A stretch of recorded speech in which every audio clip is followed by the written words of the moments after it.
வணக்கம். இன்னைக்கு நாம எல்லோருக்கும் பிடித்தமான அச்சு முறுக்கு தாங்க எப்படி செய்யறதுன்னு பார்க்க போறோம். இந்த முறுக்கு பிடிக்காதவங்களே கிடையாதுங்க. அவ்வளவு விரும்பி எல்லாரும் சாப்பிடுவாங்க. செய்யறதுமே ரொம்ப ஈஸிங்க. கொஞ்சம் மாவுலயே நிறைய முறுக்கு செஞ்சிடலாம். அவ்வளவு சூப்பரா இருக்கும். இந்த முறுக்கை ஒரு மாசம்னாலும் ஸ்டோர் பண்ணி வச்சு சாப்பிடலாங்க. வாங்க அதை எப்படி செய்யறதுன்னு பார்க்கலாம். ஃபர்ஸ்ட் அச்சு முறுக்கு செய்யறதுக்கு நான் 2 கப் பச்சரிசி மாவு எடுத்திருக்கேங்க. இப்போ இதை ஒரு பவுல்ல சேர்த்துக்கலாம். இப்படி குழியானதுல எடுத்துக்கோங்க.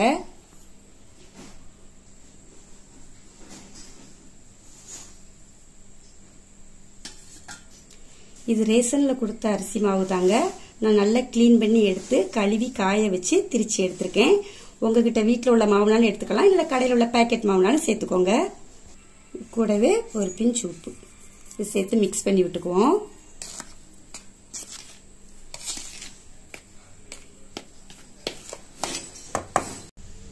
கூடவே 1 கப் சர்க்கரையை நல்லா பவுடராக்கி எடுத்துருக்கேங்க. அதையும் இது கூட சேர்த்துக்குவோம்.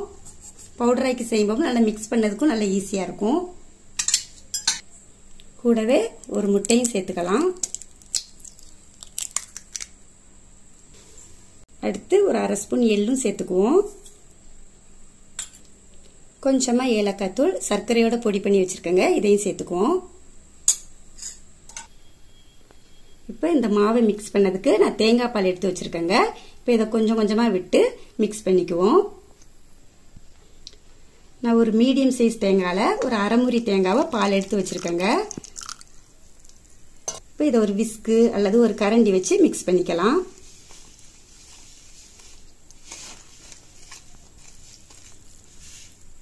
இது வரைக்கும் தேங்காய் பால் விட்டு மிக்ஸ் பண்ணிருக்கோங்க.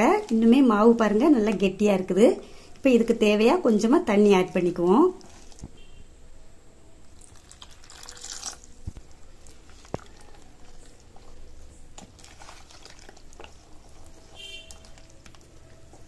பாருங்க இந்த அளவுக்கு மிக்ஸ் பண்ணா போதுங்க.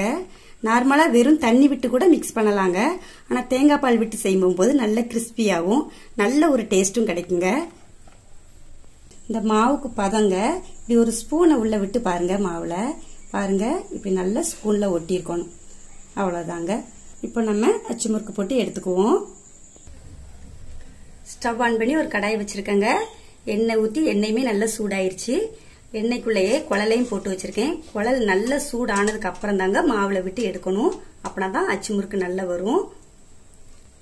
நீங்க புதுசா அச்சு குழல் வாங்கி யூஸ் பண்ணீங்கன்னா ஒரு நாள் ஃபுல்லா அரிசி களைஞ்ச தண்ணியில ஊற வச்சிருங்க. மறுநாள் நல்லா கிளீன் பண்ணிட்டு அதுக்கப்புறம் நீங்க அச்சு முறுக்கு சுட ஸ்டார்ட் பண்ணலாம். நல்லாவே வரும். நான் அப்படிதான் எடுத்திருக்கேங்க.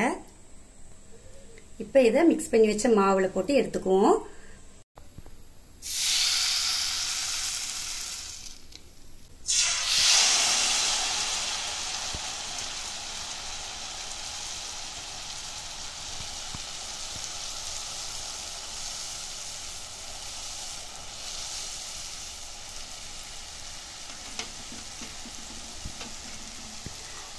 குழல மாவுல முக்கும் போதுங்க ஃபுல்லா முக்கிற கூடாது. அப்பனா அது கலண்டு வராது. அதனால 3/4 பாகத்துக்கு விட்டுட்டு அப்படியே எடுத்துருங்க. இப்ப இதை அப்படியே திருப்பி போட்டுக்கோங்க.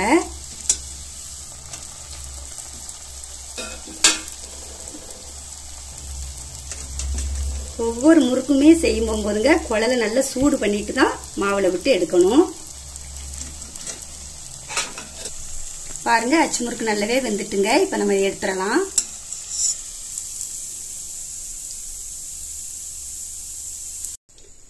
இது எடையா மிக்ஸ் பண்ணி விட்டுக்கோங்க. ஏன்னா மாவு அடியில தங்கி மேல தண்ணி மாதிரி வந்துடக்கூடாது. அதையும் பார்த்து செஞ்சுக்கோங்க.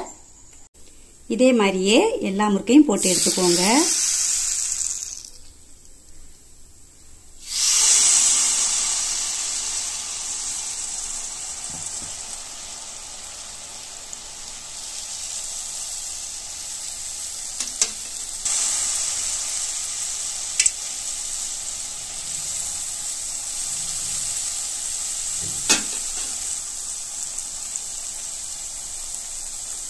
ரெண்டு கிடக்கும்போது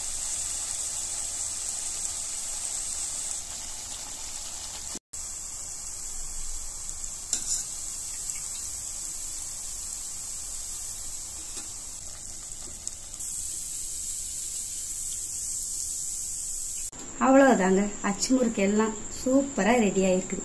பாருங்க எவ்வளவு அழகா மொறு மொறுன்னு, பார்க்கவே எவ்வளவு அழகா இருக்குன்னு பாருங்க. சாப்பிடறதுக்கும் ரொம்பவே அருமையா இருக்குங்க. இது செய்யறதுமே ரொம்ப ஈஸிங்க. வீட்டுல பச்சரிசி மாவு இருந்தாலே சட்டுன்னு செஞ்சிடலாங்க. நீங்க செய்யும் போது மட்டும் நல்ல குழலை எண்ணெயில ஹீட் பண்ணிட்டு அதுக்கப்புறம் மாவுல போட்டு நீங்க விட்டீங்கன்னாக்கி நல்ல பிரியாம முறுக்கு சூப்பரா வந்துருங்க. நீங்களும் இந்த முறுக்கை உங்க வீட்டுல செஞ்சு பார்த்துட்டு எப்படி இருக்குன்னு கமெண்ட்ல சொல்லுங்க. லைக் போடுங்க. மறக்காம நம்ம சேனலுக்கு சப்ஸ்கிரைப் பண்ணுங்க. நன்றி.